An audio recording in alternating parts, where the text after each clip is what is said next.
that noise behind me? That's right. That's cars going over 120 miles an hour in just seconds.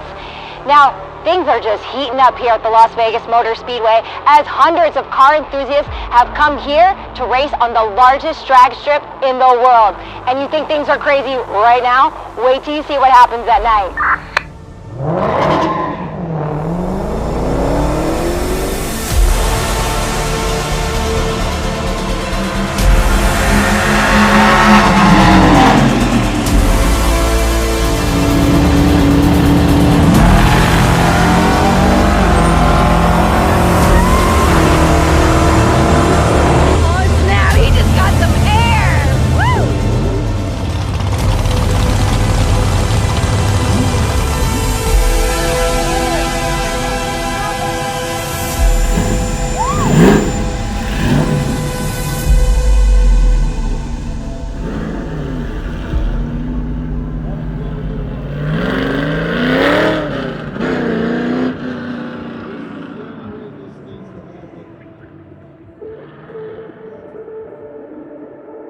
This was a really fun two-day event, having people come from all over the United States and all over the world to be here for the love of their cars. How did MATSLV get started? Well, I started out my life in a small agricultural town in the center of Utah. And I've got 7 brothers, so they were always into cars. I always would look through the pages of Hot Rod, and I just dreamed of the day that I could be around these cars. So growing up, I was too young to enjoy the muscle car era of the 70s. But as I get advanced in my age, I bought some of these cars. And my wife and I actually competed 5 times at the Mopar Nationals in Ohio and took second place 4 times in a row. Congrats, that's a big deal. So when we finally won the show, I promised my wife I was done, and we were gonna sell everything, and I was through chasing this dream, and I got a phone call from the Las Vegas Motor Speedway and says, hey, we've got a date open, would you like to come talk to us? So we started 19 years ago, and the whole basis of our event is people first, passion, and performance. And what we're trying to do is put together like-minded people that just have a love for the American automobile, especially no, and you American can see cars. that. You can see that coming here. I mean, all they want to do is talk about their cars, where they're from, and it's getting to see the excitement when they are at the line and their families watching them. It's just really cool to see. And it's nice to see the people that light up when they see some of these cars, their favorite car, or even just little kids like that you saw. And it's just an amazing event where this was coined by the hotels that deal with us, and also the Las Vegas Motor Speedway after our first time. We love your demographic. Please come back, because it's more like a family reunion rather than an event that's complicated. So that's the beauty of it, is like-minded people coming together to share their passion. Yeah, no, and I felt like I was family when I was here, getting to meet everybody. Like you said, it doesn't matter their age. You know, you have young ones growing up, getting to see the love of the car industry all coming together, and then growing up with it and bringing more friends and family the next year. How has it been since you first started to see it grow so much now? The beautiful thing about what we're doing is that all 3 car manufacturers, domestic car manufacturers, in about 2008 decided to go back and try to build a muscle car again. And nobody ever thought it would work, but it started with the Mustang, and then the Camaro, and then the Dodge Challenger and Charger. And look at the sales trajectory on these brands. They've gone just like this, because people still like a car that they can associate, that puts a smile on the face when they drive it. I mean, if you go get in a rental car and drive down the road, you're getting from point A to B. If you want to have an experience, you need to get in a car that snarls at you, that makes your heart miss a beat when you start it, and that's where the fun and the joy. You've had a Hellcat. Yeah, I know. So I was just going to say that. So I used to drive a Hellcat, and David, the videographer, also has a Hellcat, and I had never seen so many people with Hellcats in one area, and I was so excited. I'm like, yay, we get to watch them race. Well, and that puts the fun back in the automobile, and there is a relationship, a correlation between how you feel and how you drive, and a sense of pride on what you're driving. And you were telling me that you took your daughter in her car seat when she was small. Yeah, she was 2 years old riding in a Hellcat. I know not many 2-year-olds can say that, but yeah, that's what she grew up listening to, fast cars, and she loves the sound. And if that has that same appeal to a 2-year-old, we had a gentleman out here that was 89 years old helping with the race car, and you could see that same glimmer in his eyes. And it's hard to put words to what it looks like, but you know what it feels like. 100%, and we got to witness that too. And we saw another organization, it was Cool LV, and the president, he was in a wheelchair, and as soon as he got in his car and he put on his helmet, you just could tell he was in a different space, in his own space, you know, like that was his happy place. Exactly, and I think the other thing that you saw with that group of people is the community helping each other. They know what it means to Billy, and so they're there for Billy, and that's the great thing about motorsports, that if anybody doesn't understand it, it is a community. If you're out here drag racing and you beat your competitor and one of you breaks, you'll go back in the pits and they'll be helping each other. It is just really a blessing to know so many wonderful people that come together for the common good. And what you saw with Billy, with Cool LV, is a great example of that.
Wonderful to get to see your son today, getting his ultimate reaction when he saw the car. I think it was really neat. As you know, I mean, it's the whole cancer thing. It was a long journey, so.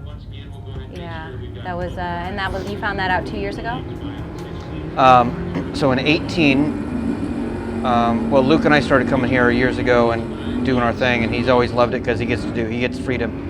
And then 2 years ago when we came here, we drove a 66 300 convertible. Oh, how fun. That was a great road car, but I rebuilt it and then was going to sell it. So I drove it here to kind of vet it out, and Luke was just real lethargic and not himself at all. So we went to the emergency room and he got us right in, and they did a blood test real quick, came back, sure enough, yep. It's because I'm like, hey look, I'm a combat vet, yeah. Give it to me straight. Now don't sugarcoat it, give it to me. Look, he's got leukemia, you know, where do you want to go? You want to go to Oakland or you want to go to Madeira? I said Madeira, to its children's hospital.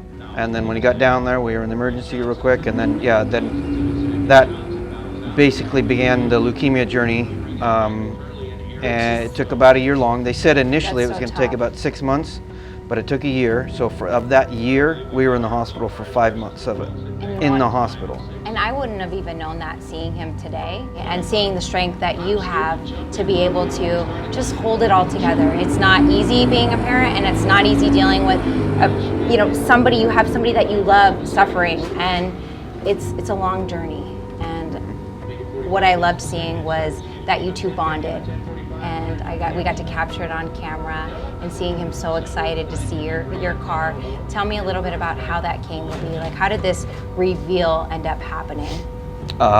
Phil and Jill Painter, to be blunt, and then a whole bunch of other great people here that are friends of Phil's and Phil Jill's, Steve Hinckley, the car show, just a lot of people that we've worked with over the past 19 years came together and did something real neat for a kid that needed it. And I think it's just wonderful because it takes a village, right? You can't do it all with one person. So it's great to see not only this event where everyone comes together where they love cars, but to see them give back. And another event right after the reveal was when you had given out 5 cars to combat veterans, and right. And just seeing that, the emotion behind the people's reactions, especially during a time right now. How did you guys come up with an idea to do that for the combat veterans? Well, so Mopar's 5150, which is the Instagram, moniker, if you will. Troy Bergeron is behind that. I got to know Troy about 1.5 years ago, just because he's near me in California. So I went out to meet him, and we get to talking about things. We just hit it off. And he's somebody who's done very well for himself.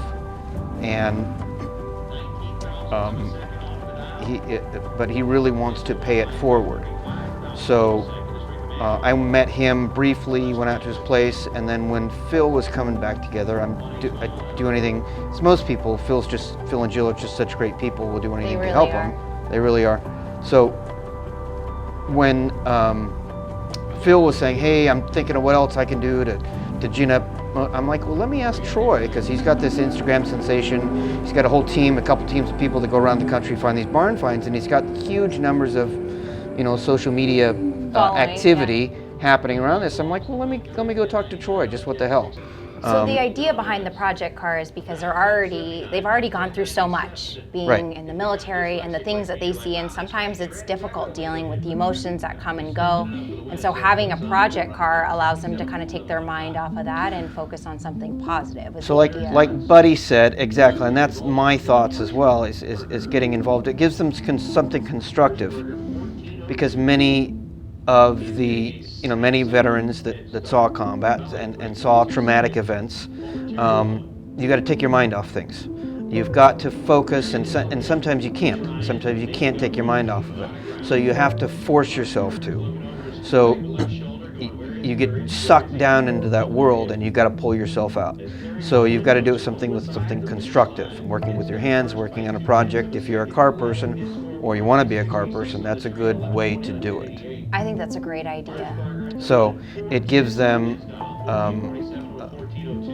and then Troy kind of got a feel for what everybody was looking for, and then he went out and bought a bunch of them.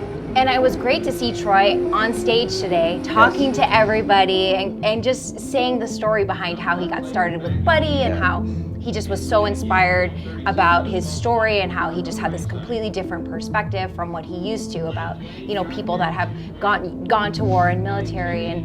And from that conversation with Buddy, what I internally got was that he was so impacted by it that now he continues to want to change. Well, he wants to pay it forward. Yes. So this is the way he thinks he can help pay it forward the best and appreciate. And right now, it's all kind of, timing is everything too. And just today's the 20th anniversary of 9/11. So this time, 20 years ago, almost 3,000 people, their families were just beginning to contend with the fact that their loved ones weren't coming home.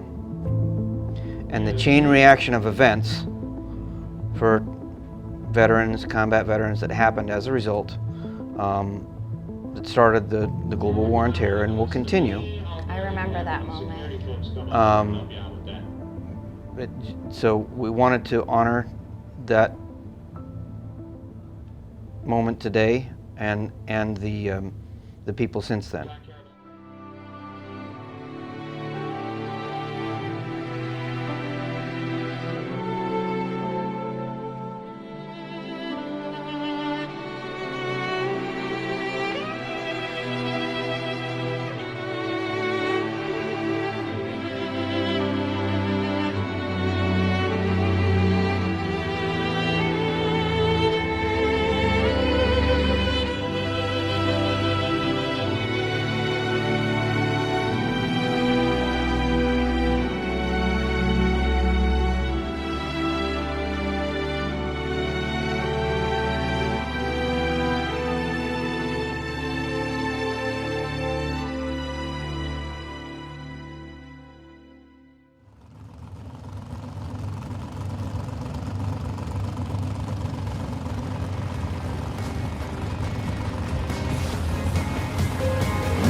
This was an amazing two-day event here. We met some amazing people, we had some great food, and we got to see some really cool cars hit the drag strip.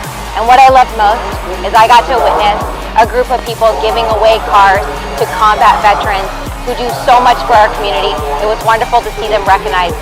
And to the veterans that are no longer here, we thank you. And to the veterans who are still here, we also owe everything to you, for you gave us our ultimate freedoms. I'm Samantha Chion, but you can call me Sam with Spirit of Nevada. Brought to you by the Richard Harris Law Firm.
showgirls right now. Oh, watch out. I am taking this thing for a ride. Oh, let's see these showgirls. Hi, showgirls. Can you wave to me? I'm filming for a TV show called Spirit of Nevada. You look fabulous, beautiful, beautiful, beautiful, darling.